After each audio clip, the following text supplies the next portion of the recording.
আসসালামু আলাইকুম রহমতুল্লাহি ওয়া বারাকাতুহু। যে পানি ছড়িয়ে যায় তার জন্য এই সিস্টেমটা করতে পারেন। এই যে এখন আমি পানি ছেড়ে দিচ্ছি। যাদের পানি ছড়িয়ে যায়, কোনো কিছু করতে পারেন না, এই যে একটা সুন্দর নিয়ম। এই যে দেখেন, মাশাআল্লাহ মাশাআল্লাহ, আর পানি ছড়াবে না এই সিস্টেমটা করলে। এই সিস্টেমটা করে অবশ্যই চেষ্টা করে দেখবেন, যাতে পানি ছড়িয়ে যায়।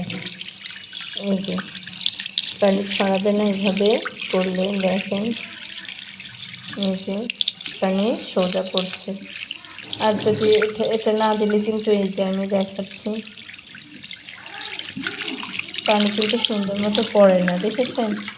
অনেকে ছড়ায়, কিন্তু এটা দেওয়াতে সুন্দর চিকন হয়ে আসে। এই আইডিয়াটা কেমন লাগলো অবশ্যই কমেন্টে জানাবেন। আল্লাহ হাফেজ।